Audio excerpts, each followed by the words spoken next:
top performers keep score. Yes. What does that mean? That means that you track everything. You track exactly what you are doing.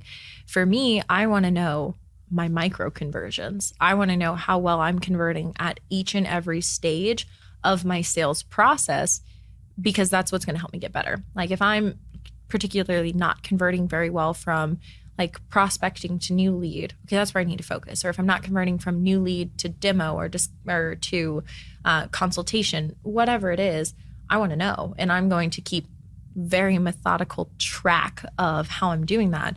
And I'm going to use my CRM. And I think that making sure that you're using your CRM is how you track everything, because if you're not tracking everything, how could you possibly know how you need to get better?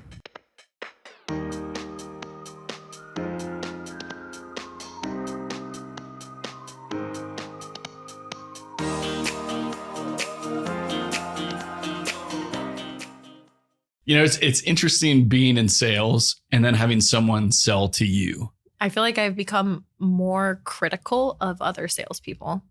For sure. But you also, like, when somebody is doing something really good, Yes. I feel like it's extra impressive. And I try to go out of my way with those folks to be like, hey, that's really good. Absolutely. Like, I appreciate what you're doing. I feel like it's rare. But when it happens, it leaves an impression, right? Absolutely. It does. And so the other day I was shopping for car insurance, which is probably one of the worst things in the world. Thrilling, yeah. Because we had 2 vehicles and then we sold one of them. So I went to take that car off of my insurance policy, and I thought that it would drop my policy by $600 because that's how much it was on my policy. It didn't. It raised my rate by like $35. So I called my company. And I was like, what is this? And they're like, oh, well, you qualified for our bundle discount. Now you're not bundled or your multi-car discount. So now it costs more. And I was like, no, that's not okay. Yeah. So then I was shopping all of the insurance companies, and I got on the phone with this one person, because this particular insurance company, you can't just get a quote online. You have to call them. So I called, and I was connected to the nicest person, but not just kind. I mean, she really asked me all of like the qualifying questions, Sure. and she listened to what I had to say, and she brought things back up that I had said earlier. And by the end of that call, I mean, I'm a driver personality, so I don't need all of the details. I'm like, just let's go. Yeah. Whereas my husband's the opposite. He needs all of the details and the facts. So I go into the kitchen, I'm like, I'm ready to buy. Like, or can we go? And he's like, get it sent to us. And I was like, okay. So I told her, I was like, hey, I only want to buy from you. I need you to call me back tomorrow and let's move forward. Because she just, I don't know, she took me through all of the steps that I appreciated. She did good discovery. She did good follow-up. She recommended plans to me based on knowing that we just got married. And so she's like, oh, you must have an expensive ring. Like, talk to me about that. Do you have an insurance for your ring? And I was like, I didn't know I could put all of this together. Yeah. And then she just educated me on all of the different plans and policies that they had, and she made it a pleasurable experience to buy insurance, which I did not even know was possible. Didn't know it could exist. No, I absolutely didn't. So I did. I went out of my way. I took the survey. I gave her like great reviews, did all of the things to try to just make sure that people knew that she was doing exactly what she was supposed to. And then when she went to close me, she was like, okay, so are you ready to get started today? This was on the second phone call. And I said, yes. She didn't like hesitate. She goes, okay, great. What's your card number? And she like did not right into it. Nothing. Like there was no hesitation. It was like with full confidence. And I was like, you are great. And in my mind, I was like, man, if I was running a company and I was looking for a salesperson, I would have offered her a job right away, because she got it. Yeah, absolutely. Well, it sounds like she was trained really well. Yes. Which and is she told important. Stories. That was the other part. She told me stories. And I was like, you've got it. Like, you've got it all. That's awesome. Yeah. Well, I suspect, just based on the story that you have just told, that person probably has pretty good habits that go into the way that they approach sales, which is what we're here to talk about today, the 7 habits for effective sales. And, you know, it's funny, you and I, obviously, our backgrounds are different. But yesterday when we were planning for this, I feel like we sat down and knocked these 7 out Yes. instantly. Just, these are very natural things that really, it doesn't matter what you're selling, Yep. Or even the type of sale that you have.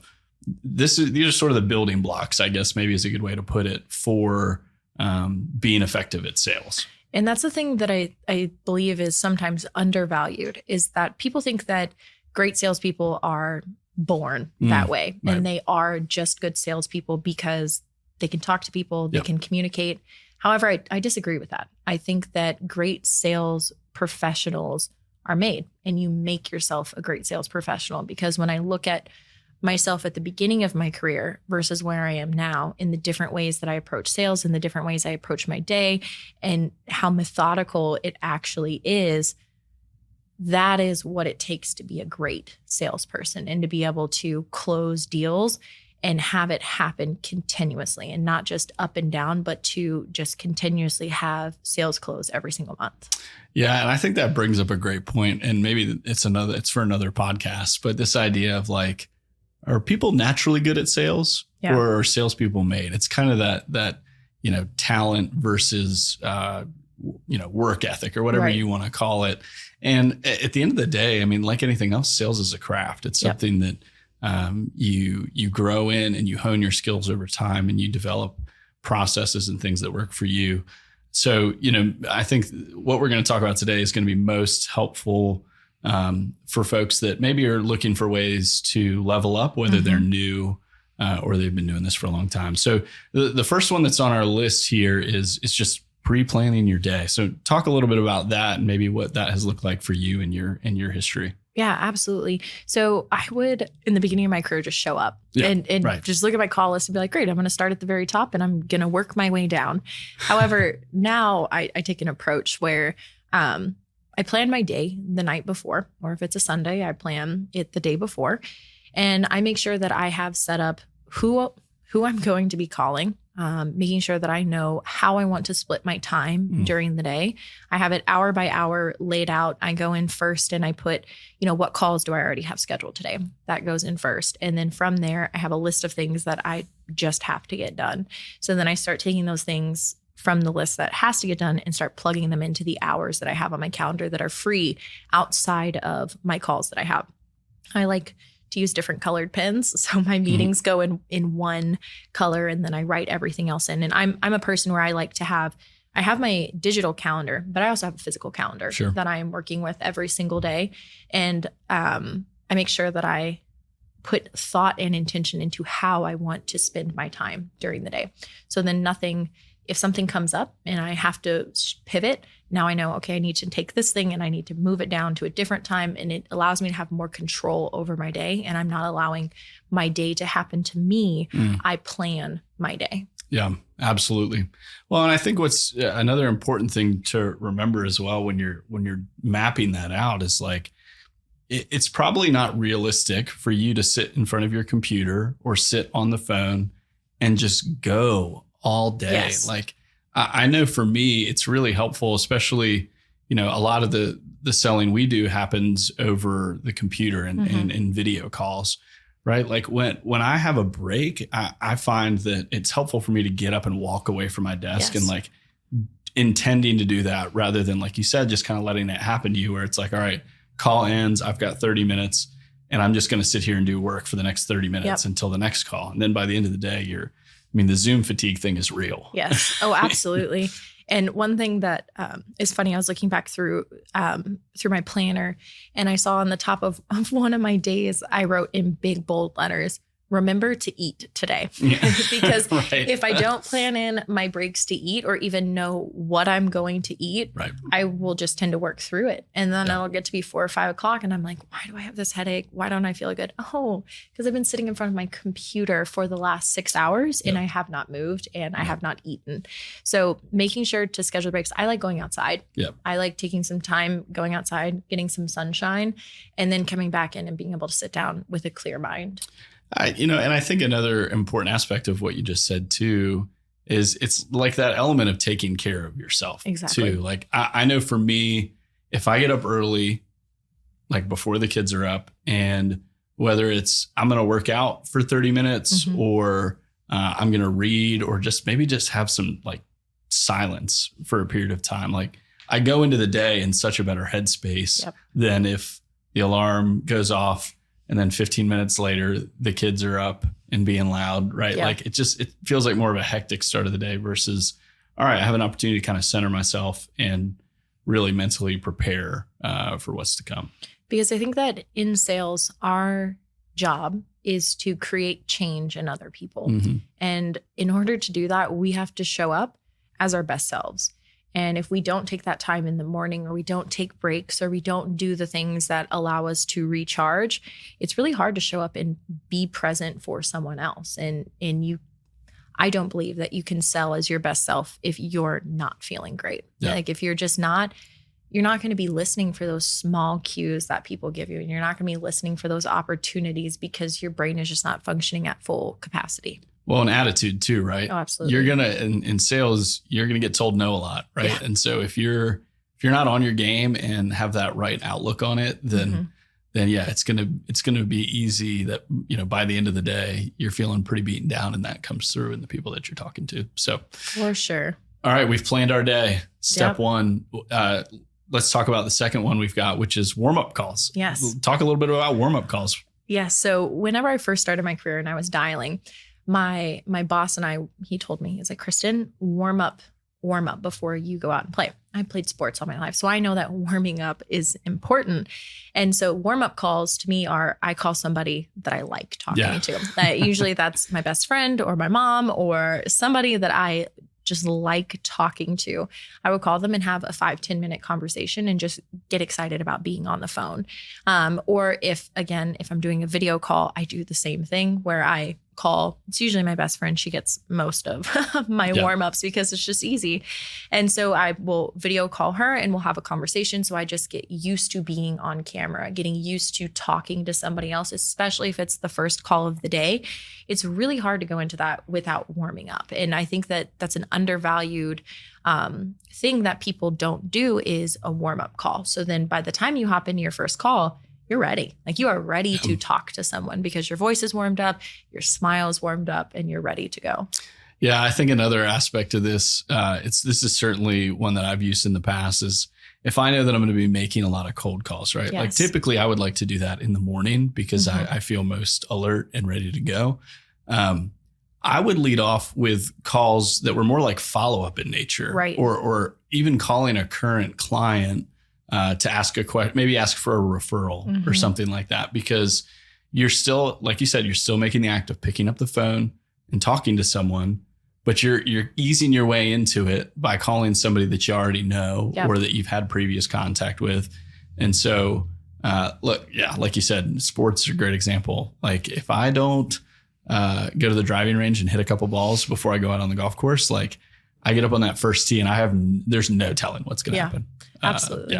And I think too, specifically what you said there of making a follow-up call or calling a current client, that helps build your your self-esteem. And it also helps to build the understanding that what I'm selling actually has value because I'm talking to somebody who already finds my service valuable, which then if you're going into outbound or cold calls, you're going in with that belief of like, okay, what I'm doing matters, and it matters because I already talked to this person and this person believes in what I'm doing. So I can go out and I can make these calls. Yep. That's perfect. Yeah. Well, and that ties into our third one, which is practice makes perfect. So, I think, back to the natural salesperson thing, there are definitely people that naturally are excellent at sales and can just jump right in and do it. But the reality is for anybody that practicing and refining what you're doing really does matter, not just from an ability standpoint, but from a confidence standpoint. Absolutely. And when I was coaching BDMs, you would be surprised at the number of people that roll their eyes at practice. It's about 99% of people are like, what do you mean I have to practice? Practicing gives you that ability to refine your skills, because if you're not practicing in private, you're practicing on your prospects. And your prospects are not the people that you should be practicing on. You should be practicing and getting feedback because you may have filler words, or you may have things that you're saying that don't quite make sense, or your tone is coming off a little bit abrasive, but you don't know that unless you're practicing. And by getting that feedback in practice, it allows you to go into your calls knowing what to say and knowing how to handle situations. Like objection handling practice, I think, is so valuable because objections sometimes bring up emotions in you where you're like, what do you mean you don't see value in my service? Practice gives you the ability to say, okay, great. Tell me a little bit more about that. And if you're not practicing, those negative emotions are going to take over and you're not going to be able to respond to that in exactly the right way. Yeah, I think that's exactly right. And the reality is for everybody, whatever their product or services that they're selling, the range of outcomes in terms of objections are fairly predictable. Like, of course, occasionally somebody might throw you an insane curveball that you're just like, at that point, you're almost laughing because you're just like, I've literally never heard that before. Yep. Tell me more. Right. I had when I sold insurance, we worked with a sales consultant that would come in and do coaching for us. And remember a story he told was talking about like fighter jet pilots, and in their training, you're preparing for every scenario, right? Which is like, okay, I know if the guy that I'm in this dogfight with comes up from the back right side, I know the exact move I'm going to make to be able to get away. And so like, you're really preparing for any possible thing that could happen.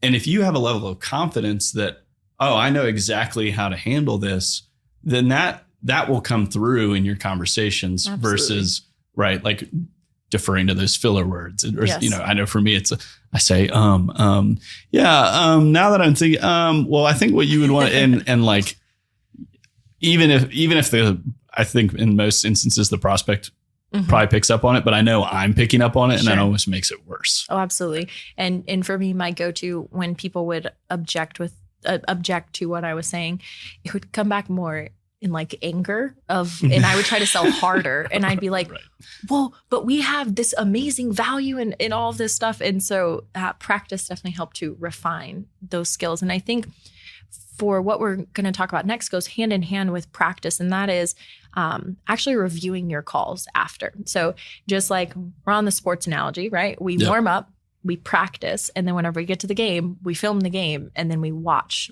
our tape after to figure out what's going on the court. How can we have done better? How could we have done things differently? What did we do really well? It's the same with sales. You should be reviewing your calls.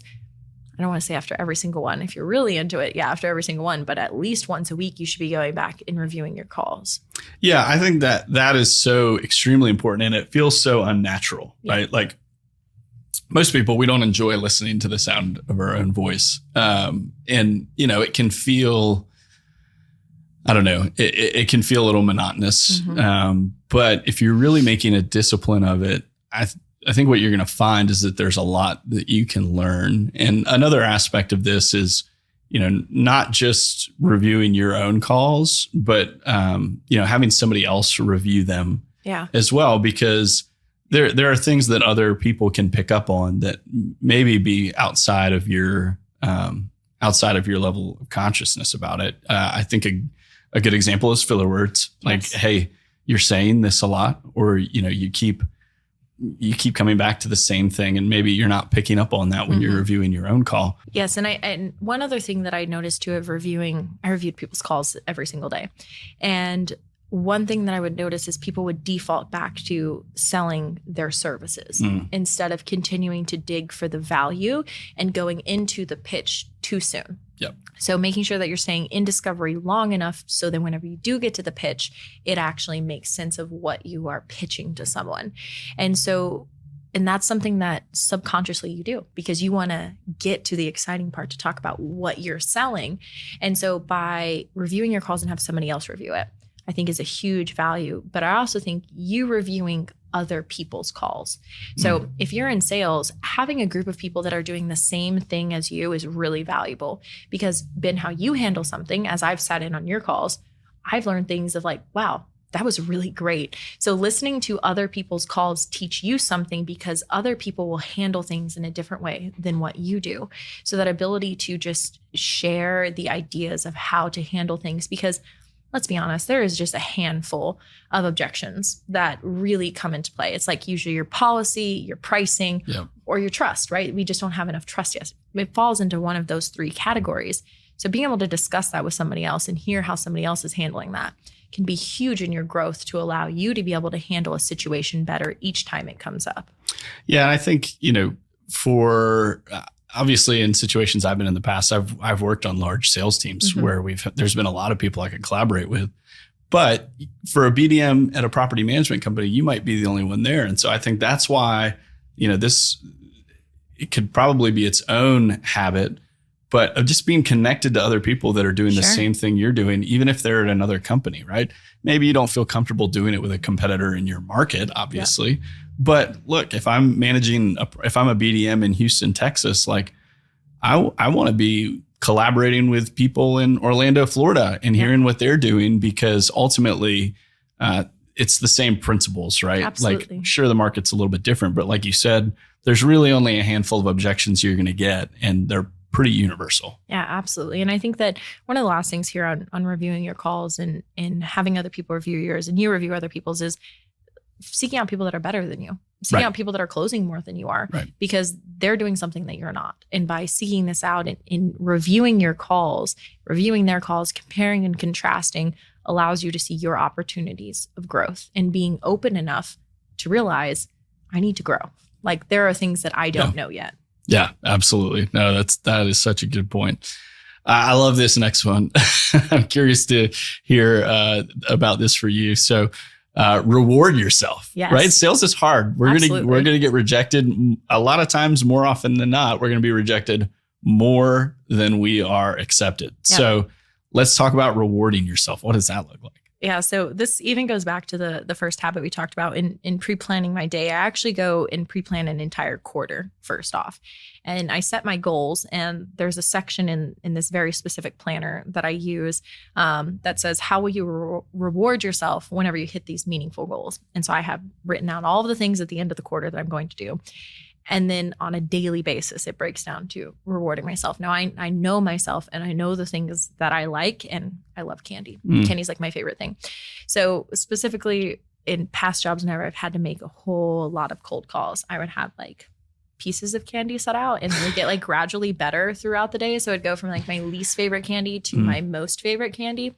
And whenever I would make like my first chunk of calls, I would get a break. I would get to eat my candy. It'd be spectacular because I earned that. Yep. And there's just something special about earning that reward. And I'm very motivated by food. It's amazing. So whenever I plan on what I'm going to reward myself with, I make sure that it's something that I actually like. Right. Because if I don't like it, I'm not going to work hard for it. So I think that rewarding yourself for the work that you're putting in is fantastic. But the reason that it works so well is because it's the light at the end of the tunnel. It is the thing that if I can get through this really, really crappy part of this, this reward is waiting for me. And I believe in Outbound, you have to set yourself some great rewards that you're going to get at the end, because you are going to get rejected a lot. Yeah. A lot. So knowing that your reward at the end of it is great, it can help get you through the parts that are not so great. And so specifically with rewarding yourself, would you tie a reward to a certain action, to like an outcome? How would you like tie a reward? Well, you just read my mind, because that's exactly where I wanted to go. So I think you can do both, right? And I think it's easy to think about, okay, I closed a big deal, which means I got a commission, which means I'm going to go buy something that I want, which, hand up, that is, I love buying stuff. My wife and I are the exact same way. We like to get the things that we like, right? And I think that's pretty natural. But I do think it's really important that you're not just rewarding a result, but you're rewarding an activity. So I think that is the most obvious answer that comes to mind is, hey, I've got to make this many calls today. And yeah, you might get to the end of the day and you made 50 calls and you didn't get a single yes.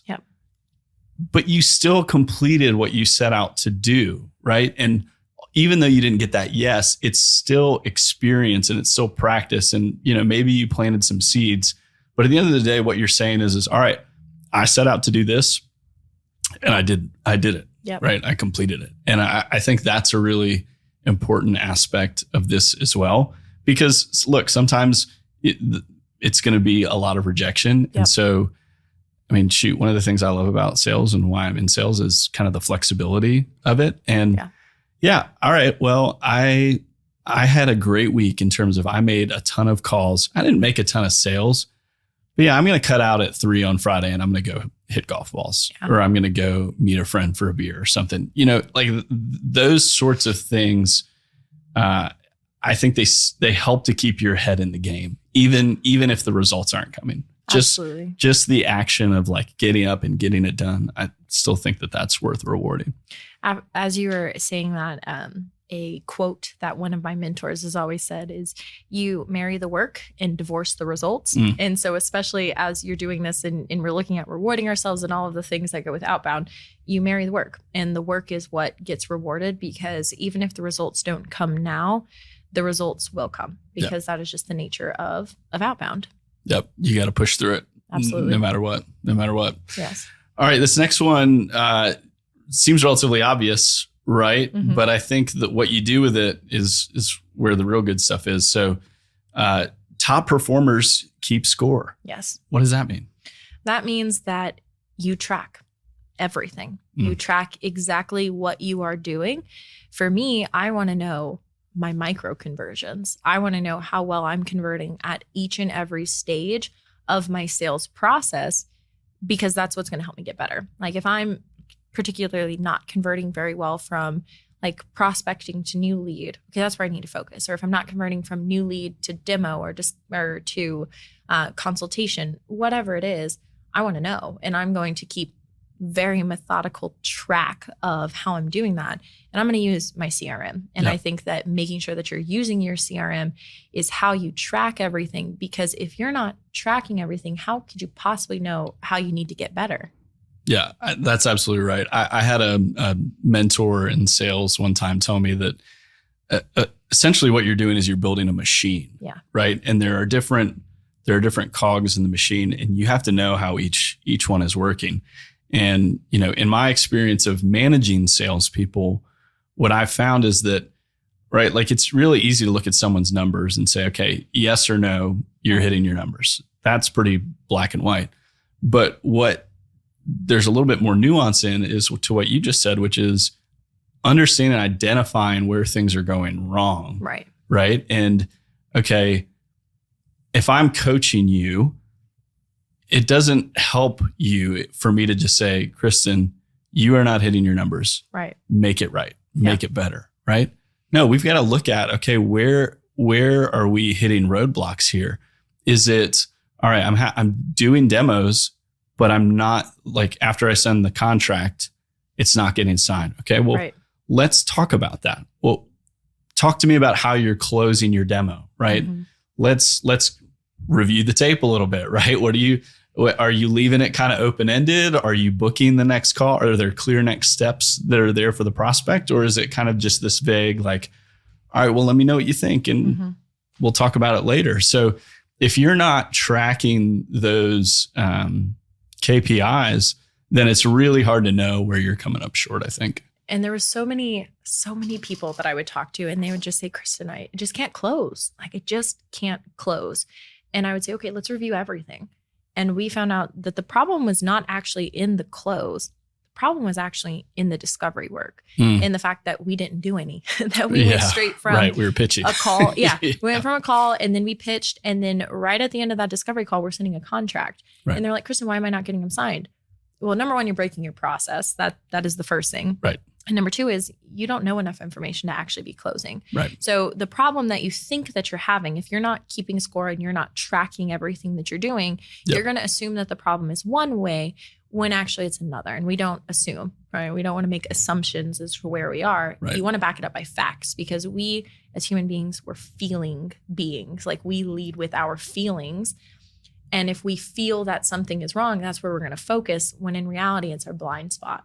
That's killing us. Yeah, absolutely. And it's really easy to, I think the natural emotional response is to put it on the prospect. Oh, absolutely. It's their fault. Yeah. Well, they just can't make a decision, or gosh, like they're overthinking this. It's like, well, okay, but what did you do in your process? It's that idea of taking ownership of every aspect, right? Like, don't blame the prospect. To me, that's making an excuse. Absolutely. So that's really good. I like it. All right. We've got one final one. I think this is one of the most important, and that is just continuous learning, like continually trying to get better. And so how do we do that? Like, what are some of the ways that you have, benefited most from just that idea of trying to get better? Absolutely. I think that the first thing that I had to learn was that I didn't actually know everything. That was a very a very hard thing for me to learn, because I've always been very sure of myself. I've always felt like I've known everything. Well, I'll jump in and say I don't think that's uncommon for salespeople. I know, right? In general. So I had to first be humbled and realize that I don't know everything, and then as I've studied top performers and really worked alongside them, I've realized that a key attribute that they have is that they never assume that they're the smartest person in the room. They always take the approach of listening to somebody. They always take the approach of wanting to learn something from every interaction. So taking that, it has inspired me over the last 3 years to I want to learn everything that I can from every prospect that I talk to. And then for myself, what can I do? And for me, I love books. I love books. I love them. And so I am typically reading a couple of books at a time, and I read things on sales. And that is my favorite way to continue learning, is by reading. Because to me, whether it's reading podcasts, going to different events, people want to tell you how to not mess up. Yeah. People want to share with you all of the mistakes that they've made so you don't have to make them. And by continuing to learn, you don't have to make as many mistakes as other people. And to me, that's cheat code. That's the shortcut, is if I can consume information from other people, I'm going to be able to take a shortcut. Yep. That's really good. Well, and I think at some point, one of our podcasts will probably be about sales books, some of the best. And, maybe we'll start a book club. I don't know. We've got plenty of time for that. I think another thing that comes to mind around this one is continuously learning about your customer. Yes. Right. So, at my previous job, one of the things that I loved to do was to listen to industry podcasts and read industry blogs, because I think one of the things that can do for you, it helps you speak the language better. Yeah. Right. When I'm talking to a property manager about their business, even though I have not owned a property management company for 20 years like they have, you can still speak to some of the same issues that they're facing in their own business. And so, for BDMs in this space, you want to work with investors, right? And so there's so much content out there about, DIY landlords and investing. And so if you are really educating yourself on what those people care about, what sort of things they're being really attentive to, it's only going to help you in your conversations to be able to relate to them, right? Because back to this whole, we've mentioned a couple times about discovery versus just pitching. If you're coming in and just pitching someone and you have no idea what they actually care about, you're going to turn off a lot of people. There's a lot of people that are just going to say, you know what? This is why I'm self-managing because I don't want to work.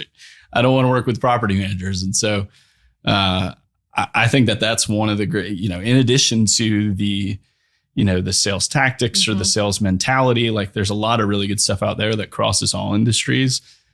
Being able to really understand your customer and being willing to learn about that's only going to help you more and more in your approach. Absolutely. So I think the whole summary of that last point is just never stop learning. Yes. And continuously just keep learning about your customer, about your craft, about your industry, because I know that you just mentioned there that you listen to a lot of industry, different podcasts, because I think that the property management industry has some fantastic resources, some fantastic podcasts like Grow Outbound.